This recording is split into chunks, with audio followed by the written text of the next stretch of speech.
Welcome back to Revelation on Demand podcast, a podcast interested in what the Bible has to say about our lives today. Join us as we see what revelations we can find today. I'm your host, Justin D. Myers, and I'm joined today as usual by Mr. Chris Hess. How you doing, buddy? Hey, I'm doing well. Heard you were under the weather lately, so... Yeah, no, we'll start off with that. Pardon any change in the voice quality, or if you get a lot more coughing and breathing this time, because I have been fighting this cold for 7 days. So I didn't get tested, so I don't know for sure if it's COVID, but I've had people in my near family who have been tested positive, so it could be. It's just... it wasn't bad enough for me to really seek medical attention. It's just been a 7-day cold. So. Sure, let's go with that. What do you mean, yes, let's go with that? It's what exactly? I don't feel like I need to go to the doctor yet. I don't go to the doctor for much. To the doctor. I'm a man of God. God will yes. I don't go that far, but yeah. No, it is true, and I believe that, but it's not why I'm not going to the doctor. I don't think it's been bad enough to go to the doctor. Maybe I'm wrong. Maybe I should have gone to the doctor. But what else is going on in the world? So we prayed last time for the people over in Afghanistan who were affected by the sudden pullout. And now as the dust has settled, we get to see exactly what happened and just the atrocity of ending a 20-year war so abruptly without an exit strategy. It reminds me to pray for the people over there and all that equipment we left that's going to fall into evil people's hands, because we did not get rid of the Taliban as we went over there initially to do 20 years ago. It's just ridiculous. There's so much, I'm trying to stay neutral on the subject, and I could say, well, regardless of what you think, it's still something that was significant. It's definitely significant. That is true. Though you're right, it's such an atrocity over what had just happened. By far, I would go so far as to say, and as a lot of people have been saying too, not to jump on any bandwagon, it is the most vital mistake we could have made in that event. We were told, we were advised not to be doing something like that, pulling out so quickly like that. In terms of how smart it would be. So it's a national embarrassment. It's an atrocity. We condemned so many people, and we've decided as a country we're no longer protectors and guardians of this God-given earth that we're here to look for self-interest, and that by itself, principality-wise, was why I have, my bar was really lowered in terms of respect towards what's been put forth in leadership. How you can say all you want about the media, but when you go as far as just seeing how our politicians and our leaders literally don't know what they're doing to that point. Whatever your opinion is on, whoever was in charge. Well, honestly, I never liked the idea of being in Afghanistan in the first place. I don't think it's the United States' job to be the peacekeepers of the world, but so someone like me wanted us to be out of there. But this is not the way I wanted us to be out of there. We left millions of dollars of equipment. We left people over there. A lot of civilians. Were guaranteed. Yeah. So, this is not the way I wanted out of Afghanistan. The sudden leaving equipment for the bad guys to pick up and our people over there to be misused and abused. That's not okay. I don't care who you are. Yeah, I don't care how badly you want it out of Afghanistan. You can't justify that level of blood and equipment. So that's all I have to say on that. Yeah, my last thoughts is just regardless of what you think, if it was a good idea to get out of Afghanistan, if we should have been there in the first place, you don't show up to the party and lose. I mean, it's a party, but you don't show up somewhere, bring all your people and your stuff, and just leave it there, and then run away. Yeah. And expect to have any of that secured. I don't know. Maybe it's a bad analogy. Yeah, no, it's they left so quickly that Afghani citizens stormed the tarmac that the airplanes were leaving off of. That shouldn't have happened. No. Oh well. We So let's talk about it as what's been happening. Oh, I'm not gloating. I'm truly aggrieved by it. Like, it's sad. No. Although, being a Revelation-based podcast, we can see some, eerily similar stuff going on there. I suppose, being a Revelation-based podcast, we're not surprised by this because we know how bad it's going to be. So, as bad as this atrocity is, it's guaranteed to get worse for the end times. Right. So, yes. And that's humbling. Which, speaking about today's episode, let's go over what happened last episode. First, yes. So we talked about Shadrach, Meshach, and Abednego, and their interaction with Nebuchadnezzar. Basically, Nebuchadnezzar builds this giant monument of either a god in his image or of himself that is left for the history books. We are talking about ancient Babylon here, so that wasn't ever made 100% clear. Those scholars speculate it's either a statue of an image of him as a deity, or et cetera, et cetera. Basically, or the Babylonian god Baal. It could be that guy. Oh, forget about that guy. In the epicenter of Babylon, and it was erected in the image of a dream that Nebuchadnezzar had, that Daniel shared, and that Daniel was given this insight to the Lord. He told him all about it, and it verified that Nebuchadnezzar had this dream. Nebuchadnezzar didn't take it as a message from the Lord. He thought it was a message from Daniel's God, quote unquote, and he decided to build it into a real thing. Well, either way, Shadrach, Meshach, and Abednego were upgraded to political positions in the Babylonian society, and they weren't practicing any of the god worship, not our God, just the one true God. The false deities and false idols that all these Babylonians had created for themselves. They didn't practice on their point. So that was found out about to Nebuchadnezzar by the surrounding politicians, and they also have, like, interestingly enough, this society had like magicians and all these other strange wise men. Yes, wise men too. Some of them are relatively strange positions of power. So we know why they walked into Nebuchadnezzar. Basically, Nebuchadnezzar got so infuriated at Shadrach, Meshach, and Abednego when they refused to worship the golden statue in particular, that they got thrown into a flaming furnace. This thing burns so hot and overflows with flames so badly, it actually kills the 3 guards trying to heat up this furnace. Because and throw them in. Right, because Nebuchadnezzar says, I want it 7 times hotter than it normally is. We talked about that, the ancient idiom. And anything 7 times greater.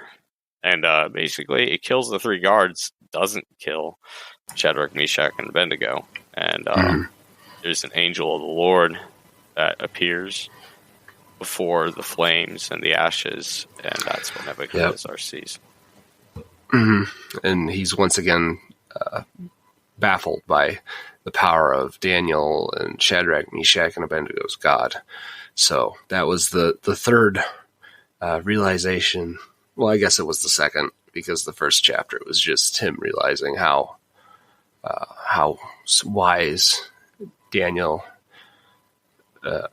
Meshach, Shadrach, Meshach, and Abednego were in the first chapter. So that was the second humbling, if you want, of Nebuchadnezzar. And today we are going over the chapter about his final humbling.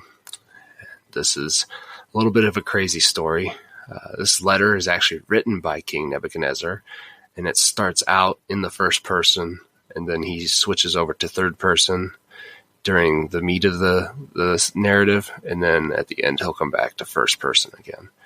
And this is Nebuchadnezzar's testimony of the power of God. And the last time we're going to hear directly from Nebuchadnezzar in the rest of the story. We'll hear some references in later chapters about Nebuchadnezzar or during this time, but this is the last. So this is be the third time he's getting humiliated, and this is the time that we believe he actually understood the power of the God. So, yes, and with that in mind, with the first person to third person switch, you're going to see him talk a little more like he is this overwhelming presence that is a voice that is needed to be heard, and then sort of switches into this philosophical and esoterical viewpoint on what he means to the world, how others should view him, even though he's stating in the first part of the letter, "This is who I am." He's an interesting. All right, Shall we begin? Yep. This is the book of Daniel, chapter 4, verse 1. King Nebuchadnezzar, to those of every people, nation, and language who live in all the earth, may your prosperity increase. I am pleased to tell you about the miracles and the wonders the Most High God has done for me. How great are his miracles and how mighty his wonders. His kingdom is an eternal kingdom, and his dominion is from generation to generation. So starting off right off the bat, it sounds like whatever we're about to hear King Nebuchadnezzar talk about, he finally gets it. He finally gets the power of our God.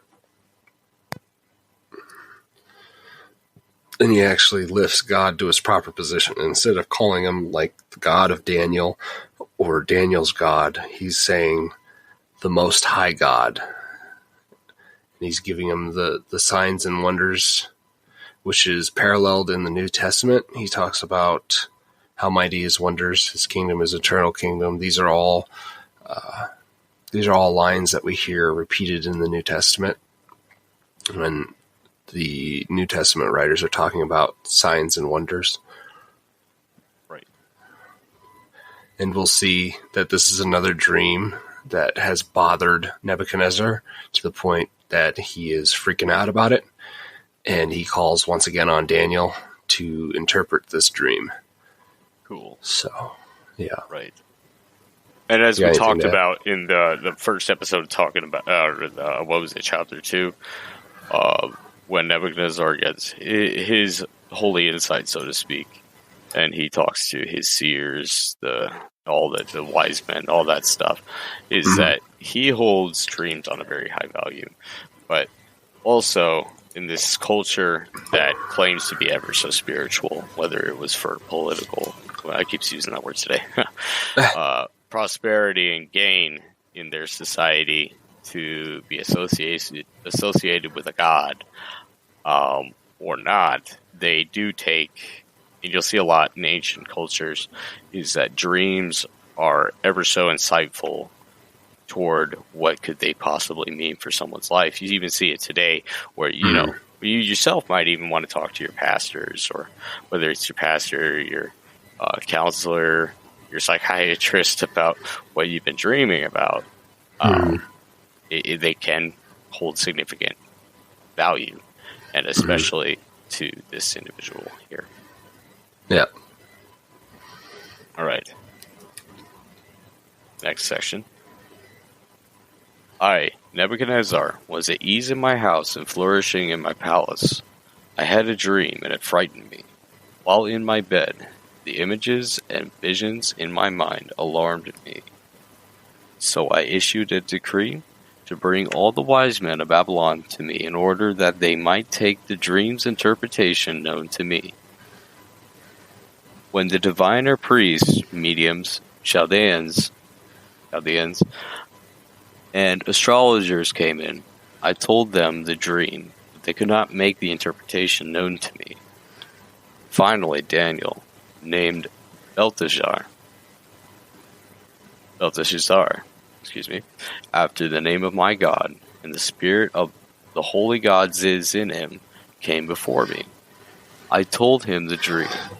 Belteshazzar, head of the diviners, because I know that you have a spirit of the holy gods, and that no mystery puzzles you, explain to me the visions of my dream that I saw, and its interpretation. In the visions of my mind, as I was lying in bed, I saw this. There was a tree in the middle of the earth, and its height was great. The tree grew large and strong. Its top reached to the sky, and it was visible to the ends of the earth. Its leaves were beautiful, its fruit was abundant, and on it was food for all. Wild animals found shelter under it. The birds of the air lived in its branches, and every creature was fed from it. As I was lying in bed, I also saw the visions of my mind, an observer, a holy one, coming down from heaven. He called out loudly, "Cut down the tree and chop off its branches. Strip off its leaves and scatter its fruit. Let the animals flee from under it, and the birds from its branches. But leave the stump with its roots in the ground, and with a band of iron and bronze around it. In the tender grass of the field, let him be drenched with dew from the sky, and share the plants of the earth with the animals. Let his mind be changed from that of a man, and let him be given the mind of an animal for seven periods of time. This word is by decree of the observers. The matter is a command from the holy ones. This is so the living will know that the Most High is a ruler over the kingdom of men. He gives it to anyone he wants, and sets the lowliest of men over it. This is the dream that I, King Nebuchadnezzar, had. Now, Belteshazzar, tell me the interpretation, because none of the wise men of my kingdom can make the interpretation known to me, but you can, because you have the spirit of the holy gods." So I want to point out first thing, every time that we have a dream that bothers King Nebuchadnezzar, he seems to jump the gun and say, okay, tell me what's going on or you're going to die. This is the first time that we see he's not jumping to that. He believes in Daniel's ability, and he knows that Daniel can succeed where no other wise man can. So we see that Nebuchadnezzar at least has that much faith in Daniel's ability that he's not saying, oh, you're all going to die if you can't figure this out. Right. And so that's probably why the Chaldeans and the astrologers and everything were like, okay, well, if there's no threat of death, we're not going to try and come up with what that dream is, because it doesn't sound overall that great. I mean, it's pretty, just on the face value, listening to the dream, you're like, well, it starts out sounding good, but now it kind of sounds bad as you get to the final half. So, Daniel, we see Daniel is even still kind of terrified at the actual interpretation of this. He'll, as we get into the next section, we'll see he kind of tries to butter up the king and try and say that maybe this applies to your enemies and not you, but this is the interpretation. So, right, and the way I see it too. My apologies if I had to read it piece by piece. It's all right. I was trying to break down each sentence in my mind as well. And to be frank, I don't have my my glasses or contacts with me today. Just for the record, folks. You did good. Oh, thank you. But a lot of this sounds like to me that, that's what God is literally trying to show him. Like, this is where you're headed. This is what is to be of you.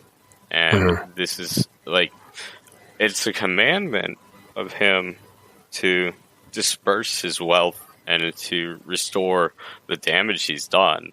But at the same time, it's also like, well, hey, this is what's going to be, this is what is going to be consumed of you. You know what I mean? Yeah. Yeah. And then Nebuchadnezzar mentions the observers in this translation. Some translations it'll say watchers. So that is very much likely the holy members of the council that are around God, that God, kind of talks to and asks how we should do things. We see this several times in Scripture where he asks the watchers or the observers what should be done and how it should be handled and who will carry things out. So instead of seeing like God directly involve himself, we see an angel of some sort, probably one of that holy council member, carrying out this sentencing, carrying out this telling people, or telling Nebuchadnezzar he's about to be laid low. And we'll see that as the interpretation is given, and then again as Nebuchadnezzar repeats what exactly happened to him. So just wanted to point that out as we see spiritual talk. Sorry, go ahead.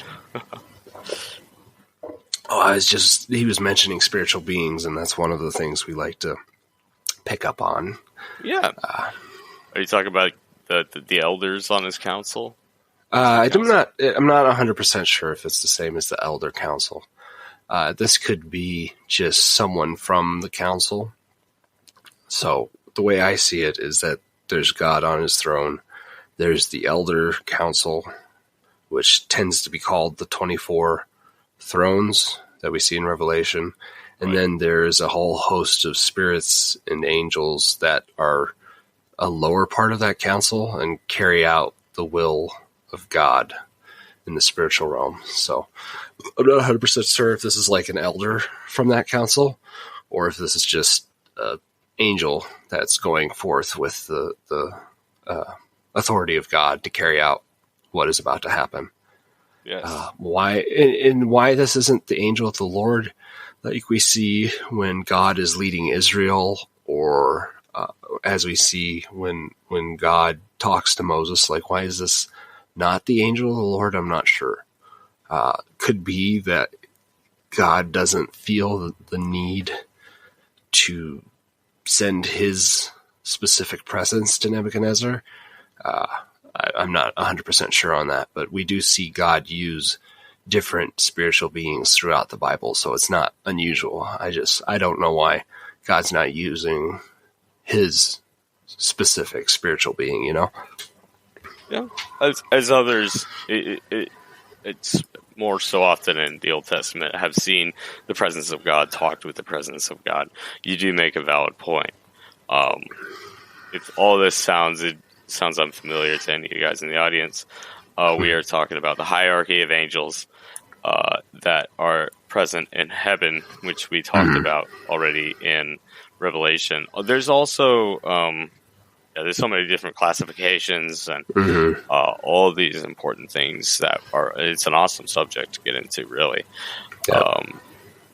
But to condense that, yes, we're talking about the hierarchy of angels, and we both need to be brushing up on our knowledge of the names of angels. Michael, not Jehovah. It's I'm trying to remember his name. Oh, wait, can you name any angels for me? Michael, Uriel, Azrael. I can't think of any others off the top of my head, but I'm not sure. I'm not 100% sure that this would be considered one of those angels. Those are the named angels that we see throughout the Bible are specific, like hierarchy. There's a specific class of angel. These guys are referred to as the Watchers, and they're mentioned in Genesis 6 once when there's a group of Watchers who break away and have interrelations with the daughters of men and then create these demon spawn, literally.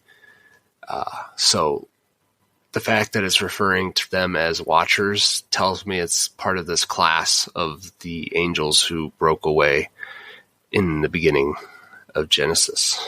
Well, we are talking about good ones watching over. We're not talking about the guys that broke off with Lucifer. Okay. Yeah. Alrighty. Why don't we go ahead and get started with the next section? Mm-hmm. Then Daniel. Oh, I sort of jumped into that. This is verse 19. Starting at verse 19. Then Daniel, whose name is Belteshazzar, was stunned for a moment, and his thoughts alarmed him. The king said, Belteshazzar, don't let the dream or its interpretation alarm you.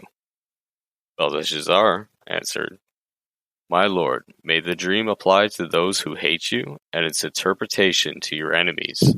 The tree you saw, which grew large and strong, whose top reached to the sky, and was visible to all the earth, whose leaves were beautiful and its fruits abundant, and on it was food for all, under was the wild animals, and where they lived, and in its branches the birds of the air lived. That tree is you, the king. For you have become great and strong. You have become great and strong. Your greatness has grown and even reaches the sky, and your dominion extends to the ends of the earth. The king saw an observer, a holy one, coming down from heaven and saying, Cut down the tree and destroy it, but leave the stump with its roots in the ground and with a branch of iron and bronze around it. In the tender grass of the field, let him be drenched with dew from the sky and share food with the wild animals for 7 periods of time. This is the interpretation, your majesty. And this is the sentence of the Most High that has been passed against my lord the king. You will be driven away from the people who live with the wild animals. You will feed on grass like cattle and be drenched with dew from the sky for 7 periods of time, until you acknowledge that the Most High is ruler over the kingdom of men, and he gives it to anyone he wants. As for the command to leave the tree's stump with its roots, your kingdom will be restored to you as soon as you acknowledge that heaven rules. Therefore, may my advice seem good to you, my king. Separate yourself from your sins by doing what is right, and from your injustices by showing mercy to the needy. Perhaps there will be an extension of your prosperity.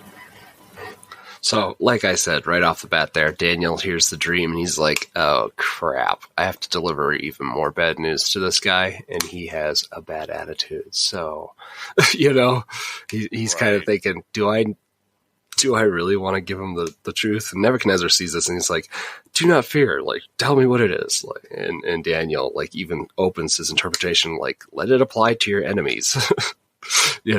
Like he's still trying not to, he's trying not to hope at least that Nebuchadnezzar won't be upset by this. And it seems that he's not. Like we said, the beginning of that is really like positive. It's showing Nebuchadnezzar and this providing all the food and shelter for his kingdom that they need. So it does start off with him being the provider and being the protector of the area. The height of the tree, however, is his pride in his own ability. So he thinks that he's done all this. He doesn't think that maybe he should thank God for the success he's had. So, well, I mean, in a certain way, Nebuchadnezzar running the most advanced, I would say, society for its time across the entire globe. Yeah. Is a position where you could be seen from all angles, and Yeah. this is his extent. I feel like we're not to discredit Nebuchadnezzar. This is where his reaches go, and I think the Lord is trying to tell him that too. Like, this is what you are, and this is what's going to happen because you've been a bad boy. But yeah, he hasn't properly thanked God. He doesn't think that God has been the whole reason he's had this success. So this is the humbling that he's going to get. And as we see, it says he will, turn into a wild animal and eat grass and be covered in dew and driven away from people. So think like he turns into a hermit. So. Whoa, wait, what? Okay, don't spoil it for me. Continue. Yeah. So we see that it mentions the observer again coming down and commanding the tree to be cut down, and then he is driven insane and away from people. So the banding of the root and leaving the root is the vision's way of saying that at some point your kingdom will be restored to you. But first you have to go through this and become humbled and realize where exactly your power, where all your success has come from. So, and then Daniel at the very end says, hey, be repentant, help the needy in your kingdom, do good things, and then maybe God will change his mind. So, of course, as we're about to find out, God didn't change his mind. Nebuchadnezzar might have postponed his sentencing, but eventually he makes a mistake, and we will see what happens to him. Right. I just wanted to add a side note, because my brain is ADHD. Like, is him eating grass literal, or was that just the closest translation that they got in English? I'm guessing it was literal, because as we're about to see King Nebuchadnezzar say himself, he ate grass like a wild animal. He said live as cattle. Yes, which cattle back in that time, they weren't fed like they are today, where we feed them like this high power ration of corn and hay and stuff. They were just mostly grazed on grass. They might be given a little grain to fatten them, but nothing like we do today. They mostly grazed on grass. So when they say he lives like cattle, they literally mean he was out in the pasture eating grass. Insane. So we'll see that happen. Okay, we're going to touch more up on this when we catch up to the point where... Anyway, all right. We're starting from verse 28. All this happened to King Nebuchadnezzar. At the end of 12 months, as he was walking on the roof of the royal palace in Babylon, the king exclaimed, "Is this not Babylon the Great that I built by my vast power to be a royal residence and to display my majestic glory?" While the words were still in the king's mouth, a voice came from heaven. "King Nebuchadnezzar, to you it is declared that the kingdom has departed from you. You will be driven away from people to live with the wild animals, and you will feed on grass like cattle for 7 periods of time, until you acknowledge that the Most High is ruler over the kingdom of men, and he gives it to anyone he wants." At the moment the sentence against Nebuchadnezzar was executed, he was driven away from people, he ate grass like cattle, and his body was drenched with dew from the sky, until his hair grew like an eagle's feathers and his nails like birds' claws. So there you go. He literally is eating grass.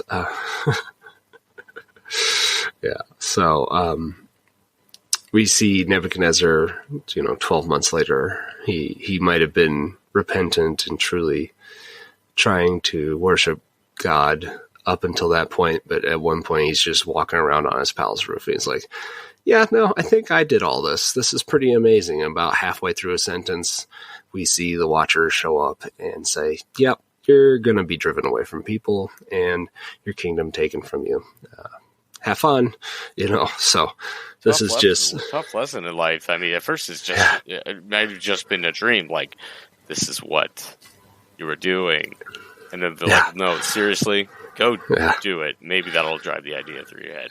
Yeah, no, and we've seen this, Nebuchadnezzar always gets so close to realizing how powerful God is, and he's just always off about it. So he's a pretty stubborn individual, and there's probably some people like that today that require this level of humiliation, but I think God works with different humiliation now. But this is definitely something that he's just a really stubborn individual and very prideful about his role in the world. So true. I mean, some of the stubbornness too might come from the fact that he's royalty. Not to discredit all royalty, but let's even look at modern positions of power. No one is ever shifted to the opposite side of the spectrum anymore, right? So let's just use, i.e., Democrats and Republicans.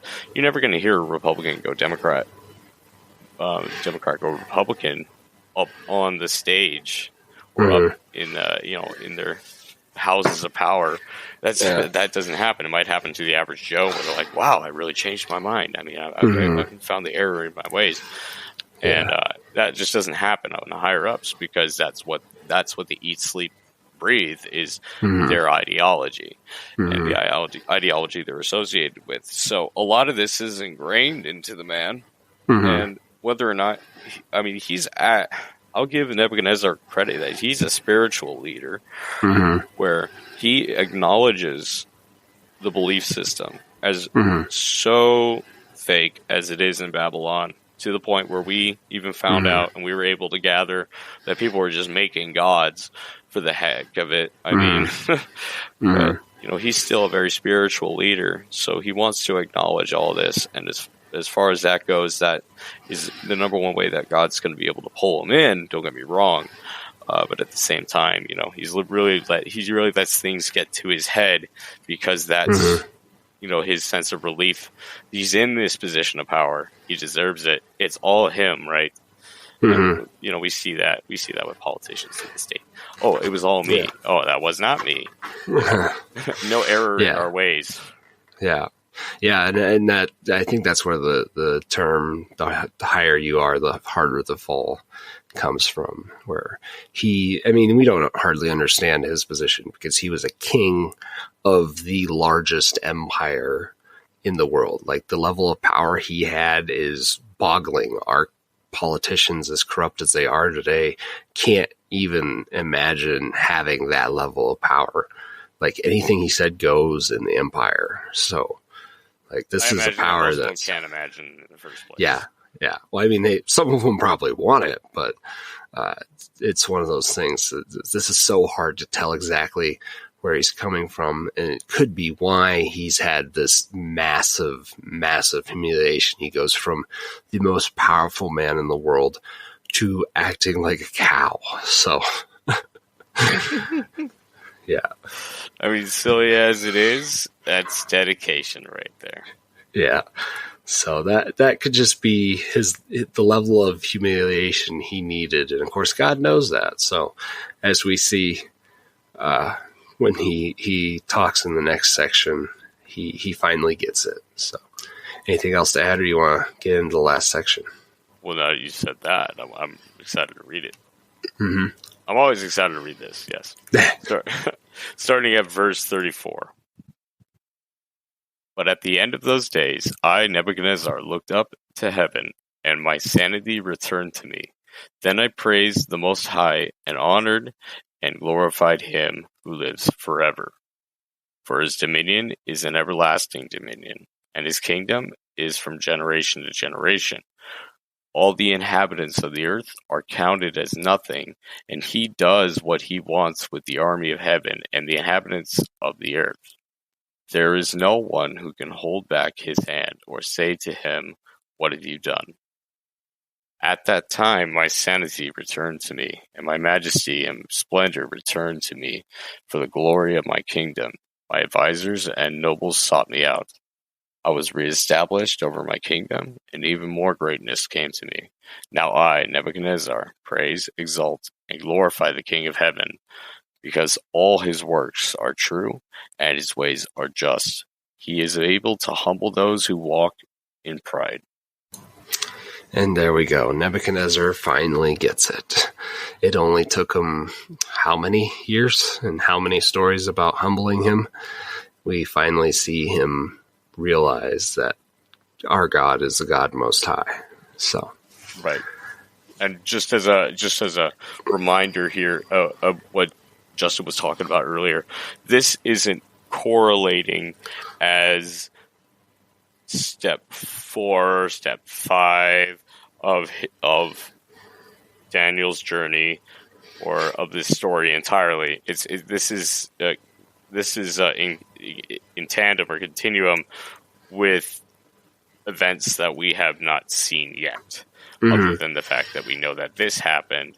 The very next thing that he did was obviously do this cattle thing, glorify God, but we're actually going to read in like the next following chapters events that are like going on at the same time as this letter is being developed, so on and so forth.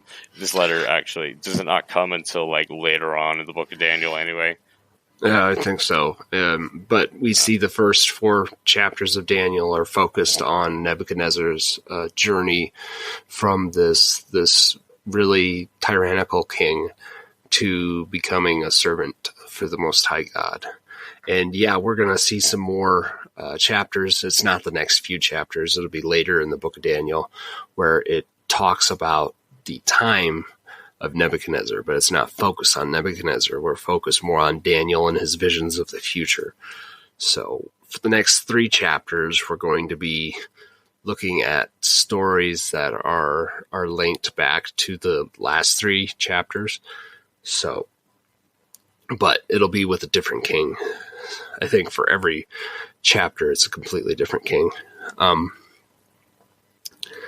Something I wanted to mention. There's 7 periods of time. It's generally agreed that must have been 7 years. So this was a long time that he was acting like a cow, which is crazy to think about.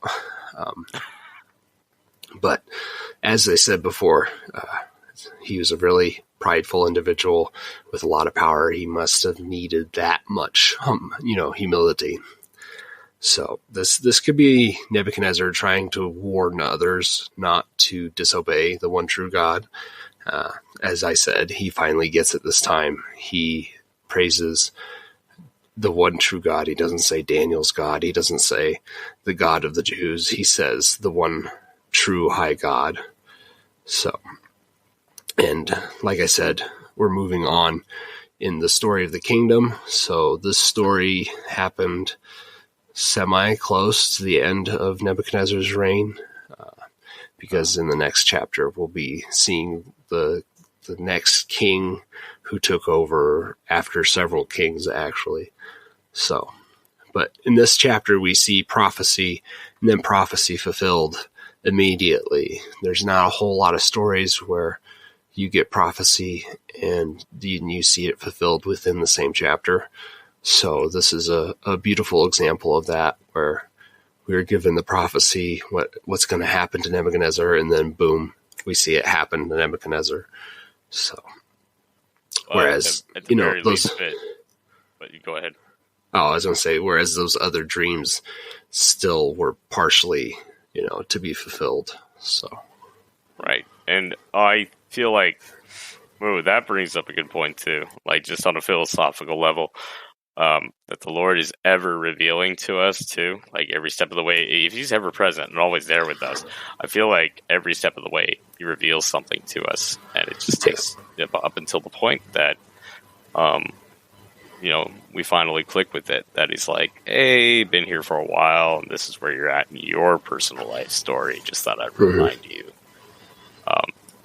So don't feel like you've been missing out over the years. It's all part of God's plan too. But. Yeah. Want me to wrap it up? Yes, sir. And I guess this will be the last thing I say for the episode. Is just we are ever so appreciative of all the support we get on this show. We feel like a lot of our prayers have been answered in our personal lives as well. And we love you all. May God bless you. At any point, he'll mention in the end cap of the episode, when the last thing he says of the episode, that we do have a Gmail for suggestions, or comments, or questions. We'd love to hear from any of y'all, just based off of like what if you have any specific messages for me too. And that would just be stupendous to get some feedback. If not, and you're just tuning in to relax, listen to the Bible for a little while, and enjoy your day. God bless you too. We appreciate no matter who comes by. So, y'all take care and have a wonderful day. So the takeaway for today: humble yourself before God, or prepare to be humbled. I've had similar humbling experiences, though not as drastic as what happened to Nebuchadnezzar. The Bible often shows us the most extreme examples of things that could happen to us to make a point we should learn from, and none is more poignant than what happens to Nebuchadnezzar. Thank you for listening to the Revelation On Demand podcast. Please like, share, and subscribe wherever you catch podcasts from. Please, if you like what we're doing, share this with a friend, family member, or someone from your church. It's a completely private venture and we receive no funding from any sources. If you have any comments, questions, or concerns, please feel free to contact me at revelationondemand@gmail.com. God bless, and see you next time.